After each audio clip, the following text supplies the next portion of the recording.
साहित्य समाज का दर्पण है और साहित्यकार जो कुछ समाज में देखता है उसे अपनी रचनाओं में यूं ही प्रस्तुत करता है।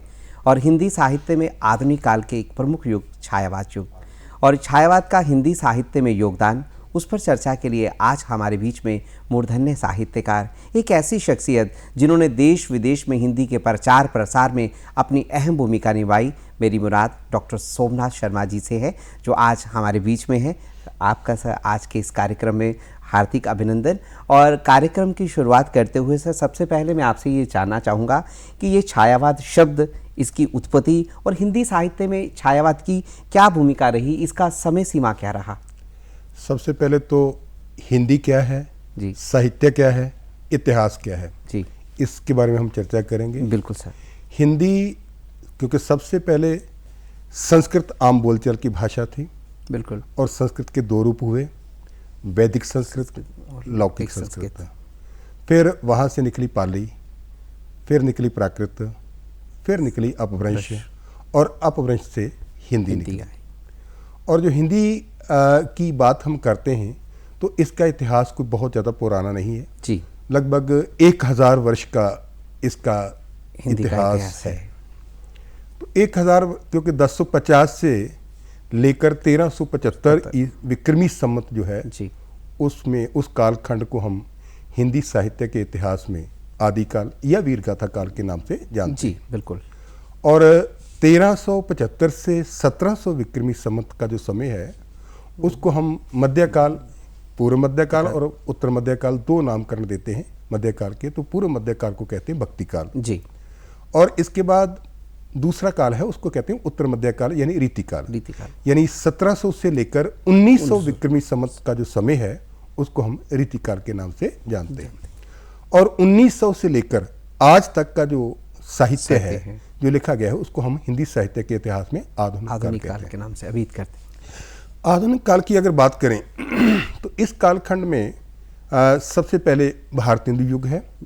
यानी अगर हम इसको 1850 से लेकर 1900 ईस्वी तक की बात करें तो वो भारतेंदु युग कहलाता है। और 1900 से लेकर 1916 तक का जो समय है उसको हम हिंदी साहित्य के इतिहास में द्वितीय युग के नाम से जानते हैं जी। और 1916 या 18 इससे लेकर 1936 तक का जो समय है उसको हम छायावाद के नाम से जानते हैं। और 1936 से लेकर 1942 तक का जो समय है उस कालखंड को हम प्रगतिवाद के नाम से जानते हैं। और 42 से लेकर 60 तक का जो समय है उसको हम नई कविता या फिर सठोत्तरी कविता कुछ भी हम कह सकते हैं। तो हम बात कर रहे हैं क्योंकि 1918 से लेकर 1936 तक का जो समय है उसको हिंदी साहित्य के इतिहास में छायावाद के नाम से जाना जाता है। बिल्कुल। तो छायावाद क्या है? छायावाद एक, पहले तो अगर हम मुक्तदार पांडे की बात करें तो उन्होंने इसको एक पत्रिका जो शारदा पत्रिका थी उसमें इसका नामकरण दिया। सबसे पहले उसी में उसका नामकरण। हम सामान्य रूप से देखें जी तो जैसे आदमी खड़ा है उसकी छाया कहीं और पड़ रही है। बिल्कुल।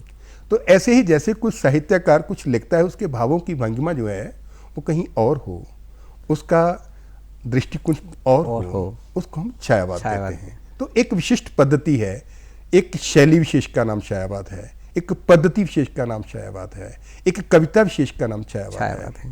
क्योंकि छायावाद की अगर हम बात करते हैं तो इससे पहले द्वितीय युग था। बिल्कुल। तो द्वितीय युग, क्योंकि द्वितीय युग में उपदेशात्मकता थी, इतिवृत्तात्मकता थी। बिल्कुल। तो कविता नीरस हो गई थी, उसमें नीरसता थी, कविता नीरसता आ गई थी।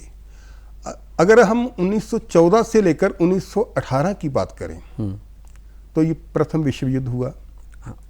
तो प्रथम विश्व युद्ध में लोग जो थे, बच्चे, मतलब युद्ध के में युद्ध का परिणाम हमेशा विनाशकारी होता है। विनाशकारी, युद्ध हमेशा विध्वंसकारी होता है। जैसे बच्चे जो थे अनाथ हो गए जी, औरतें विधवा हो गई, माताएं पुत्रहीन हो गई, और उसके बाद प्लेग फैल गई। प्लेग के कारण जो थोड़े बहुत बचे वो भी बेचारे उस रोग का शिकार हो गए। अब लोगों के पास कुछ समय नहीं था, लोगों के पास कुछ चारा नहीं था, क्या करते वो? तो क्या करते, या तो वो परमात्मा की शरण में जाते, बिल्कुल, तो या फिर प्रकृति की शरण में जाते। तो जितने भी साहित्यकार इस कालखंड में हुए वो प्रकृति को उन्होंने आधार बनाया, आलंबन बनाया। अपनी वेदना, अपनी पीड़ा, अपना दुख, अपना संतरास, जो कुछ भी था उन्होंने अपनी उस कालखंड की जो कविताएं थी उसके माध्यम से उन्होंने प्रकट किया। तो अगर मूल रूप से हम कहें तो छायावाद जो है 1918 से लेकर 1936 तक का जो समय है, जो अभी आपने पूछा है, उसको हम छायावाद के नाम से जानते हैं। सर, आपने बताया कि 1918 से लेकर जो 1936 तक का कालखंड था वो छायावाद रहा, और छायावाद के बारे में बहुत विस्तृत से आपने बताया कि शारदा पत्रिका में पुगड़दर पांडे ने लिखा। तो ये छायावाद के जो ये मुख्य स्तंभ हैं, उन स्तंभों के बारे में जिन कवियों ने छायावाद के लिए काम किया और जो छायावाद के लिए जो प्रेरणा स्रोत रहे, उनके बारे में आप हमें विस्तार से बताएं। अगर हम छायावाद की बात करें तो इसमें 4 महत्वपूर्ण कवि हैं। छायावाद के 4 स्तंभ माने जाते हैं जी।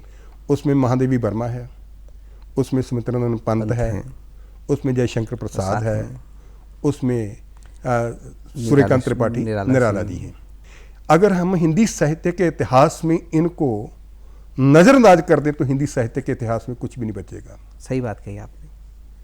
और विशेष रूप से अगर हम बात करें छायावाद की शुरुआत की बात करें तो सूर्यकांत त्रिपाठी निराला जी, जिनका वसंत पंचमी वाले दिन फरवरी का महीना था, 21 फरवरी 1896 ईस्वी की बात है, मैशादुल जो बंगाल में है वहाँ इनका जन्म हुआ। अभी ये सूर्य, इनकी माँ जो थी वो जिसे कह सकते हैं कि उसने सूर्य का व्रत रखा था, और सूर्य का व्रत रखने के साथ ही उनका नाम सूर्यकांत, यानी उन्होंने सूर्य रखा है, इन्होंने सूर्यकांत कर लिया, जोड़ दिया। माँ जो है वो बहुत सूर्य देवता की उपासक है, तो सूर्यकांत त्रिपाठी निराला बनना, तो ये वहाँ की एक जिसे कैसे जिस परिवेश में, जिस स्थान विशेष में, जिन परिस्थितियों में साहित्यकार रहता है तो उस पर उसका प्रभाव बहुत ही पड़ता है। तो एक मुझे बड़ी इंटरेस्टिंग बात लगती है कि एक बार, क्योंकि रविंद्रनाथ टैगोर को गुरु की उपाधि अगर दी थी तो वो किसने दी थी? गुरु की उपाधि दी थी महात्मा गांधी ने।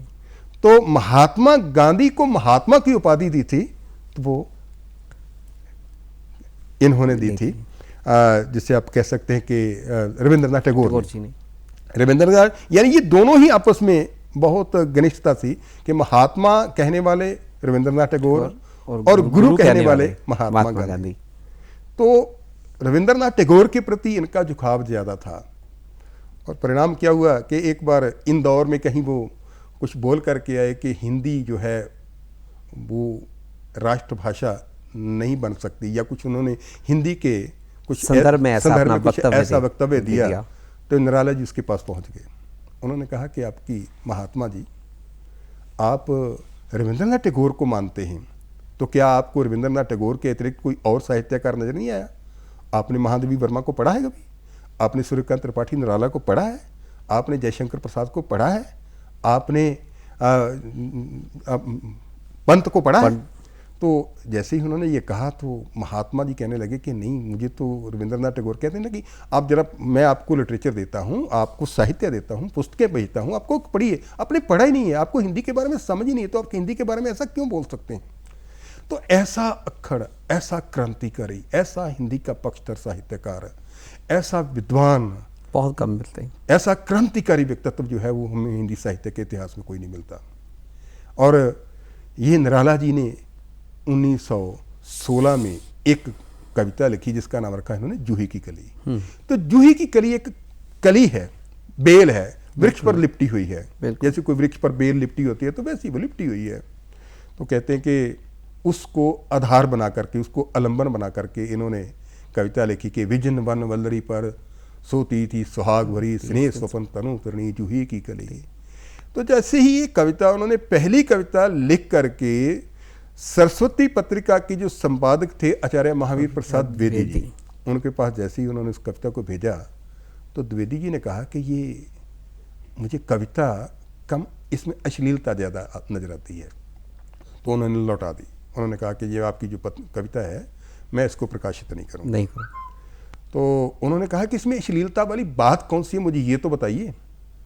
बेल की बात है, वृक्ष की बात है, हवा की बात है, पवन की बात है, तो ये प्रकृति है।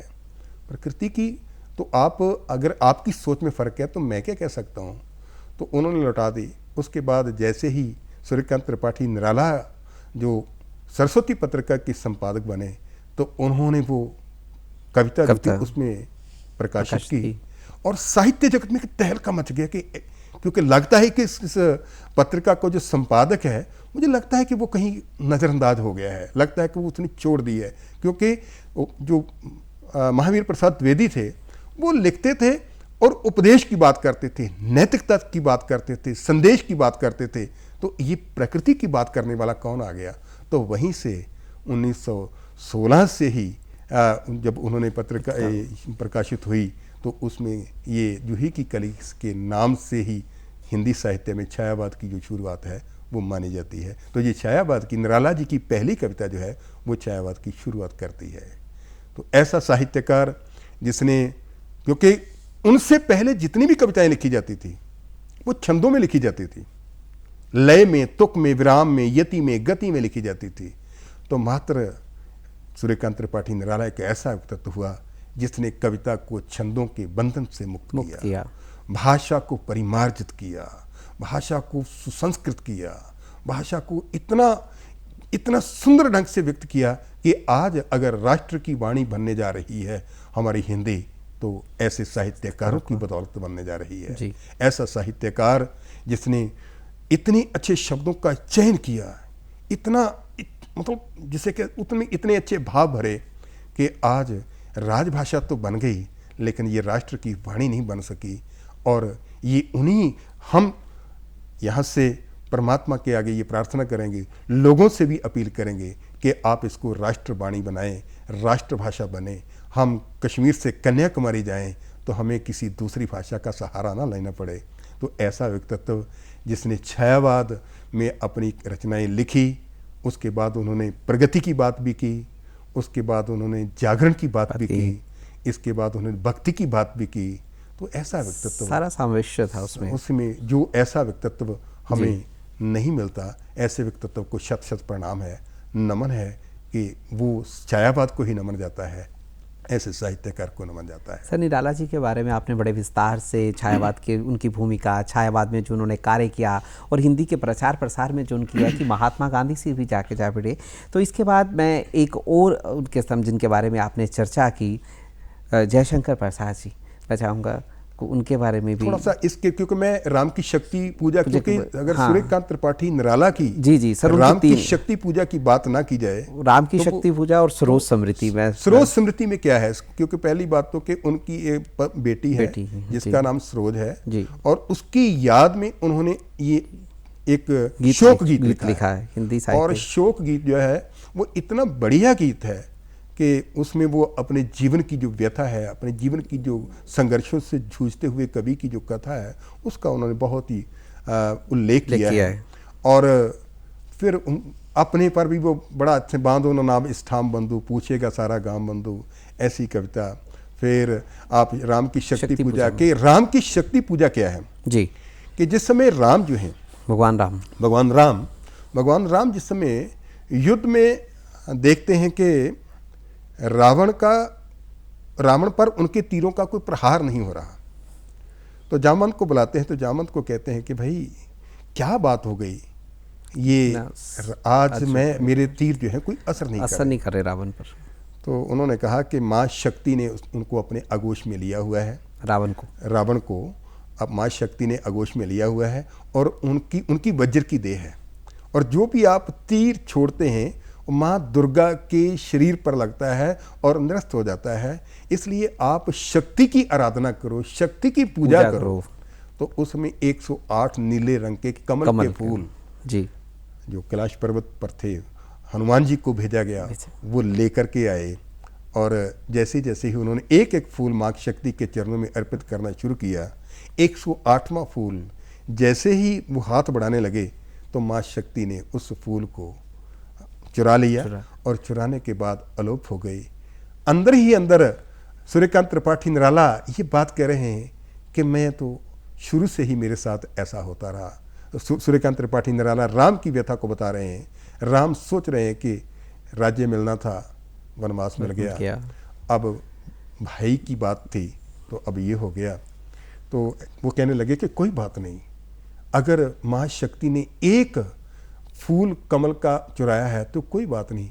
बचपन में मेरे को माँ कहा करती थी कि बेटा तेरी तो आंखें कमल के फूल के समान हैं, तो मेरी 2 आंखें जो हैं, मेरे पास अभी 2 कमल के फूल अभी बाकी हैं, मैं आंख को चढ़ा करके माँ के चरणों में चढ़ा करके अर्पित करके माँ को पूजा की जो विधि है उसको समापन करूँगा।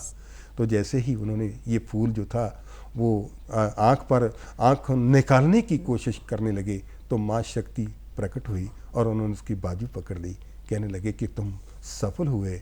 तो ऐसा व्यक्तित्व, क्योंकि वो वास्तविकता क्या है, क्योंकि जनमानस को इकट्ठा करने की बात थी। सही बात। जिस समय निराला ने ये कविता लिखी उस समय भारत मां गुलामी की जंजीरों में जकड़ी हुई थी।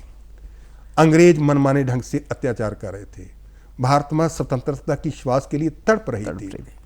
तो ऐसे समय में हनुमान के माध्यम से जनमानस को इकट्ठा करना, जागरूक करना, इस कविता के माध्यम से बेसिकली आज़ादी की पवित्र यज्ञ में आहुति डालने के समान था। तो ऐसा व्यक्तित्व सूर्यकांत त्रिपाठी निराला, जिन्होंने राम की शक्ति पूजा लेकर के लोगों को जागरूक किया, उन्होंने जागो फिर एक बार उसके माध्यम से भी कहा कि भाई इस समय वक्त है देश को आज़ाद करवाने का, देश को भारत माँ को गुलामी की जंजीरों से, स्वतंत्रता की बेड़ियों से मुक्त करवाने का। तो उन्होंने लोगों को जागरूक करके देश की आज़ादी में जितनी बड़ी भूमिका अदा की, उनका कोई सानी नहीं है।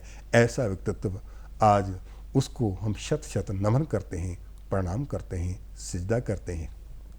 मैं चाहूँगा कि उनके अन्य जो कवि हैं छायावाद के, सुमित्रा नंदन पंत, जयशंकर प्रसाद और महादेवी वर्मा जी। अभी क्योंकि आपने जयशंकर प्रसाद की बात जी, तो जयशंकर प्रसाद काशी के रहने वाले थे। बिल्कुल, जिसे आप बनारस भी कहते हैं, जिसे आजकल वाराणसी भी कहते हैं, वाराणसी भी कहा जाता है। तो तीनों एक ही शहर के नाम हैं। तो काशी में उनका जन्म हुआ। वो इतने बड़े क्रांतिकारी कवि चंद्रशेखर आज़ाद, अगर चंद्रशेखर आज़ाद की बात करें तो वो उनके पास पहुंचते हैं और उन्होंने कहा कि आप मेरे इस जो जहाँ मैं व्यवसाय करता हूँ, बहुत बड़ा घर है, 500 लोगों का हमारा परिवार है, बड़ा परिवार है, तो आप उसमें जाकर के छुप जाइए। कहने लगे कि कहते हैं कि आप पर कोई आँच तो नहीं आएगी। चंद्रशेखर आज़ाद कहने लगे कि मैं तो क्रांतिकारी हूँ, कहीं ऐसा ना हो कि कहीं आप पर कोई आँच आ जाए, मेरे कारण कोई आप संकट में पड़ जाए। तो उन्होंने कहा कि आप देश को आज़ाद करवाने की बात कर रहे हो भाई, जितना बड़ा काम आप कर रहे हो उससे बड़ा काम मैं नहीं कर सकता। तो इसलिए आप मेरी हवेली में, आप मेरे घर में रुक जाइए। तो देश की आज़ादी में जितनी बड़ी भूमिका जयशंकर प्रसाद जी ने अदा की है, चाहे उन्होंने चंद्रगुप्त लिखा, चंद्रगुप्त जो नाटक लिखा, उसके माध्यम से भी उन्होंने, और ये मधुमेह देश हमारा, उसकी बात की, और देश की जैसे देश की संस्कृति के साथ जुड़ करके बात की उन्होंने। और अगर जयशंकर प्रसाद की बात करें तो वो एक ऐसे कवि हैं, ऐसे साहित्यकार हैं जो प्रकृति के पुजारी हैं। और अगर हम उपनिषदों की बात करें तो उन्होंने उपनिषदों का अध्ययन किया। अध्ययन करने के बाद उन्होंने एक बहुत बड़ा महाकाव्य लिखा जिसका नाम कामायनी। तो कामायनी एक, जिसको हम अगर आज का महाकाव्य कहें, क्योंकि तुलसीदास जी ने, वाल्मीकि जी ने रामायण लिखी, तुलसीदास जी ने रामचरितमानस लिखी, और अगर छायावाद में किसी ने महाकाव्य लिखा तो वो है जयशंकर प्रसाद। तो जयशंकर प्रसाद का जो कामायनी है एक ऐसा महाकाव्य है जिसमें 15 सर्ग हैं। बेसिकली वो मानव की जो अंतर्वृत्तियां हैं, जो संवेदनाएं हैं, जो मनोवृत्तियां हैं, उसको ही उन्होंने उजागर किया है कि किस प्रकार मनु क्योंकि अगर उपनिषदों की हम बात करते हैं तो उपनिषदों में कहा गया है कि जिस समय इस धरती पर प्रलय आई, जल प्रलावन हुआ, तो उस समय हो गया सब कुछ पानी ही पानी, क्योंकि जब प्रलय आती है तो पानी बह जाता है, पानी सब नष्ट हो जाता है, तो पानी ही पानी जब आ गया, प्रलय आ गई, जल प्रलावन हुआ, तो धीरे धीरे पानी समुद्र में चला जाएगा और पहाड़ों की जो जगह है, पहाड़ों का जो स्थान है, पहाड़ों की जो भूमि है, वो धीरे धीरे वो ऊपर उठती आएगी। तो पहले तो बर्फ़ थी, पानी था, और धीरे धीरे पहाड़ जब आए तो घूमता हुआ व्यक्ति जो मनु है वो वहाँ पहुँचता है, और पहुँचने के बाद ही वहाँ श्रद्धा को देखता है, मिलन होता है, उसके बाद इड़ा उसके संपर्क में आती है। और ये सारा जो दृश्य है उस महाकाव्य में बताया गया है कि किस प्रकार मनु और श्रद्धा की मुलाकात, इड़ा के साथ संबंध, फिर मानव का जन्म होना, ये बेसिकली मानव की मनोवृत्तियां हैं, उसके बारे में उसके बारे में मन की जो संवेदनाएं हैं, जो मन की जो पीड़ा है, मन का जो संत्रास है, उसको ही अव्यक्त करने का। चाहूँगा कि महादेवी वर्मा के बारे में भी कुछ चर्चा हो, उनकी कृतियों के बारे में, क्योंकि वो ऐसी लेखिका थी जिन्होंने गद्य और पद्य दोनों में लिखा। हाँ जी। तो मैं चाहूँगा कि उन पर भी आप उनकी रचनाओं के संदर्भ में महादेवी वर्मा जी के बारे में कुछ। महादेवी वर्मा की जहाँ तक बात करते हैं कि वो एक ऐसी कवित्री है कि उनके घर में 200 वर्ष, लगभग 200 वर्ष के बाद किसी बच्ची की किलकारियां गूंजी थी, बेटी हुई थी जी। और जिसका नाम, क्योंकि दुर्गा की उपासना के उपरांत ही उनके घर में किलकारियां गूंजी थी, और इसीलिए इसका नाम महादेवी वर्मा रखा है। ये अगर हम साहित्य की बात करें तो ये सारे 1890 से लेकर 1920 तक के दरमियान के कवि ही हैं सारे। तो महादेवी वर्मा जिनका जन्म उस घर में हुआ जिस घर में कभी लड़की पैदा नहीं हुई थी, तो किलकारियों से गूंजा। 7 वर्ष की उम्र में कविता लिखनी शुरू कर दी, छोटी उम्र में, क्योंकि उस समय बाल विवाह था, बाल विवाह की कुप्रथा कहेंगे, ठाकुर जी पे कविता लिखी थी, उस पर उन्होंने कविता लिखनी शुरू कर दी। बाल विवाह, इनकी विवाह हो गया, और विवाह होने के बाद ये महात्मा गांधी के संपर्क में आई, और इन्होंने अपनी एक भेंट भी की उनको। तो उस भेंट को उन्होंने कहा कि मैं इसको, चांदी की भेंट थी, तो महात्मा गांधी ने कहा कि मुझे इसकी ज़रूरत नहीं है, साहित्य के माध्यम से आप समाज की बहुत बड़ी सेवा कर सकती हो, राष्ट्र की सेवा कर सकती हो। तो उन्होंने बहुत सारी प्रकृति को आधार बना करके कविताएं लिखी, देशभक्ति की कविताएं लिखी, और महात्मा जो बुद्ध था उसके दर्शन से प्रभावित थी वो, बहुत ज़्यादा उन्होंने भी वो उसके बारे में भी लिखा। तो ऐसी कवित्री जिसका साहित्य, अगर हम श्रृंखला की कड़ियाँ उनकी कृति पढ़ें, तो आज जिस महिला सशक्तिकरण की बात कर रहे हैं तो वो महादेवी वर्मा की बदौलत है। आज जिस अध्ययन अध्यापन की बात जो और लड़कियां या नारी जो है वो कर रही है, या साहित्यकार कर रहे हैं, तो अगर हम शुरुआत की बात करें तो शुरुआत महादेवी वर्मा से ही हुआ। महादेवी वर्मा एक ऐसी कवित्री थी जिसके माध्यम से हिंदी साहित्य जो है वो बहुत बड़ा गौरवान्वित महसूस कर रहा है। हिंदी साहित्य बहुत समृद्ध हुआ है। और इसके साथ साथ एक कवि और हैं, उसका नाम है सुमित्रानंद पंत। सुमित्रानंद पंत एक ऐसा साहित्यकार था जो अल्मोड़ा की वादियों में जिसका जन्म हुआ, और उन्होंने भी जन जागरण की बात की, जन चेतना की बात की, प्रकृति की बात की। और ऐसा कवि जिसके घुंघराले बाल थे, कहते थे कि नेपोलियन बोनापार्ट जो था उसी की तरह उन्होंने अपनी वेशभूषा बनाई थी, जिसकी मात्र 6 घंटे के बाद जिसकी माता का देहांत हो गया, जिसने इतनी स्ट्रगल की, इतना बड़ा साहित्य लिखा कि वो छायावादी भी हुए, प्रगतिवादी भी हुए, अरविंद दर्शन को भी पहुंच गए, और उन्होंने किसानों पर, गरीबों पर, मजदूरों पर, दलितों पर इतनी अच्छी कविताएं लिखी कि आज पूरे का पूरा हिंदी साहित्य जगत जो है उन पर गर्व करता है। तो ये छायावाद के 4 स्तंभ हैं जिसके बारे में मैंने संक्षिप्त में आपसे जो आपने चर्चा की है। डॉक्टर साहब ने बड़े विस्तार के साथ हमें छायावाद के बारे में बताया, छायावाद की रचनाओं के, छायावाद के कवियों के। और मैं महादेवी वर्मा की एक जो 9 साल की उम्र में उन्होंने कविता लिखी, उसी से आज के इस कार्यक्रम का समापन करता हूँ कि माँ के ठाकुर जी बोले हैं, ठंडे पानी से उन्हें ललाती, ठंडा चंदन उन्हें लगाती, फिर भी ठाकुर जी कभी ना बोले हैं, माँ के ठाकुर जी बोले हैं। डॉक्टर साहब, आज आप हमारे इस कार्यक्रम में आए और छायावाद के आपने विस्तार से छायावाद के बारे में हमें बताया। आपका बहुत बहुत शुक्रिया।